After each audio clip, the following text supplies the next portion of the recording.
Welcome to this step-by-step explainer. Today, we are tackling something seriously adorable. We're going to walk through the entire process of crafting the Sleepy Teddy Amigurumi.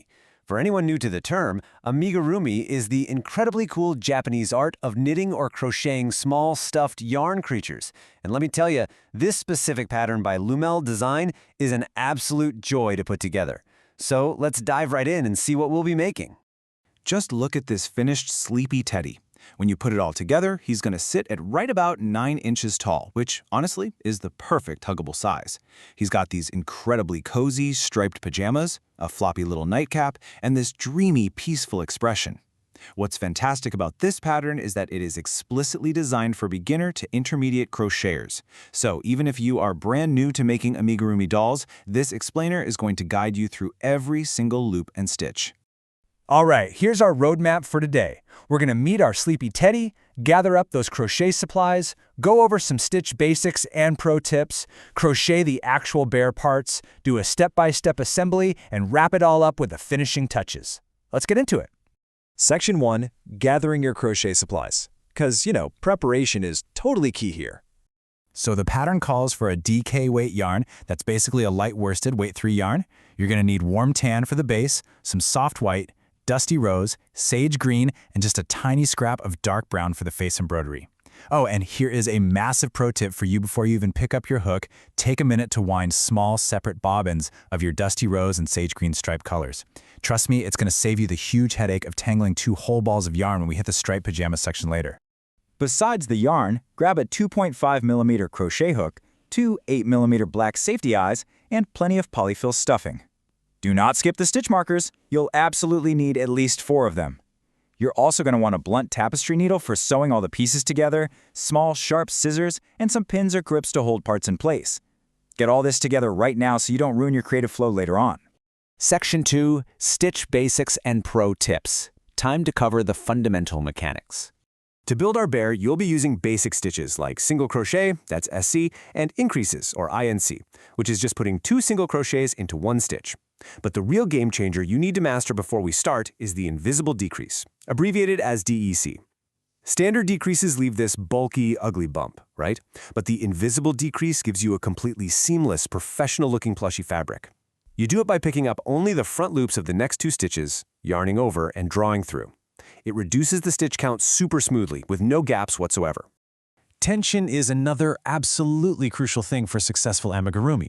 Normally, a yarn label for DK weight suggests a much bigger hook, but for amigurumi, you always want to use a hook at least 1 size smaller. That's exactly why this pattern calls for a 2.5mm hook.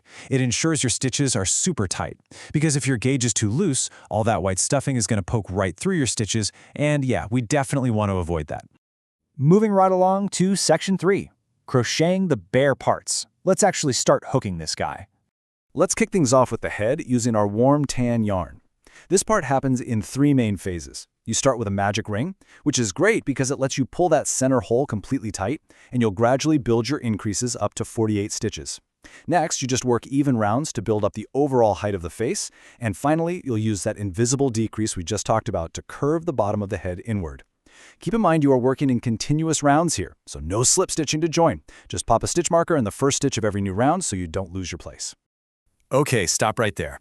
This is a critical, super common beginner mistake you have to avoid. You absolutely must attach your 8mm safety eyes on round 11 before you stuff and close the head at round 18. Because once you snap those safety washers onto the backs of the eyes, there is no going back. They are locked in forever. The pattern says to put exactly 8 stitches of space between them.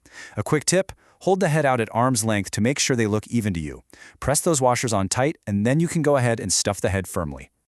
All right, on to the body. You're going to start with a tan base, so it actually looks like the bear is wearing a shirt, not a full body onesie. Then, for round 6 through 17, you'll alternate your dusty rose and sage green yarn every 2 rounds.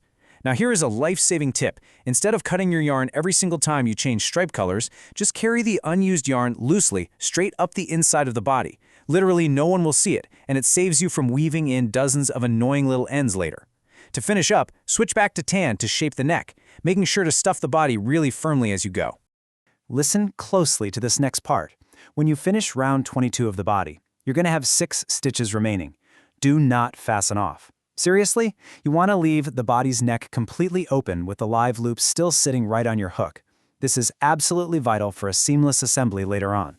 Just pull the loop up nice and big so it doesn't accidentally unravel, and set the body aside for a bit. Let's take a look at the limbs. It's actually kind of fascinating how simply changing your stuffing technique totally alters a toy's posture.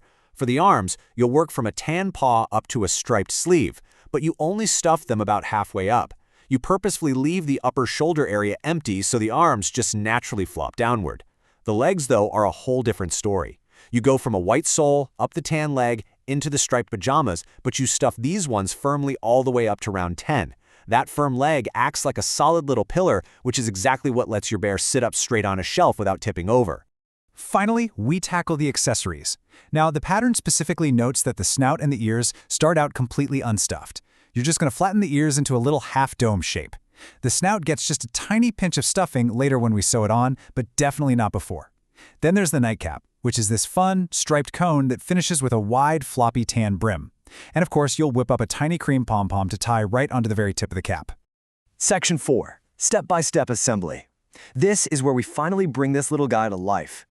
So remember that live loop we deliberately left on the body earlier? This is exactly why. You're going to line up the 6 closed stitches at the bottom of the head right over the 6 open stitches of the open neck. And the pattern has a really brilliant tip here. Offset the head about 1 or 2 stitches forward. It gives the bear this totally natural, slightly slouchy posture. Then, using that live working yarn that's still attached to the body, you whip stitch the 2 pieces together, alternating 1 stitch on the body, 1 stitch on the head. This technique is incredibly strong and literally prevents that dreaded wobbly head syndrome.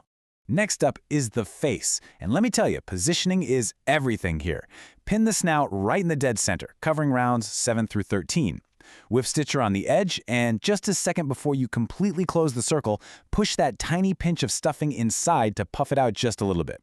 As for the ears, pinch the base inward so it makes a cute little cup shape, then pin them over rounds 2 to 4 on top of the head. I highly recommend holding the whole bear out at arm's length to check the symmetry before you sew them down for good. All right, let's get those limbs attached. For both the arms and the legs, you're going to pinch the open tops completely flat before you even start sewing. Sew the flattened tops of the arms to the sides of the body at round 18 so they just drape naturally.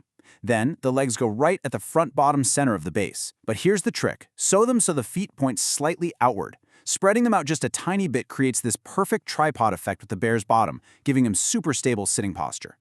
Putting on the nightcap adds so much character to this build. Position the brim pretty high on the head, right over rounds 3 and 4, and then tilt it slightly to one side for that sleepy, whimsical vibe. The secret here is not to sew the whole brim flat against the head. Instead, you just want to tack it down at 4 to 6 hidden points on the inside of the cap. That lets the brim naturally flop down, and you can even tack the very tip of the cap down so the pom-pom rests perfectly against the side of his head. And finally, Section 5. Adding finishing touches. Let's give them some personality. These little final details are really what make the whole piece pop. Make sure you weave your yarn ends back and forth through a few stitches to really lock them in securely. Please don't just snip them flush. You'll also embroider a sweet little triangular nose right on round 3 of the snout. But honestly, the real magic is in the eyelids. Take a bit of that dark brown yarn and stitch small, downward curving lines right underneath the safety eyes. It brilliantly hides the bottom half of the plastic eyes and creates this amazing illusion of heavy, sleepy eyelids. After that, just give your bear a gentle little massage to make sure all the stuffing is distributed completely evenly. It's always a good idea to check your final proportions from literally every angle, just to make sure your bear matches up with the intended design. Check out how the arms drape straight down because we left those shoulders unstuffed. Notice how the head tilts slightly forward from that offset neck joint we did. And look at how perfectly the legs sit flat against the surface in the front. And there you have it, a completely cozy, handmade new friend. You know, creating an amigurumi definitely takes some patience, but seeing those sleepy little eyes staring back at you makes every single stitch totally worthwhile. It is honestly amazing how a simple ball of yarn can be mathematically structured into a little piece of art with an actual soul. So the only question left for you is, who will your sleepy teddy be dreaming with tonight? You should be incredibly proud of your work, and definitely be sure to tag the designer at Lumel Studio so they can see what you created. Thanks for joining me for this explainer, and happy crocheting!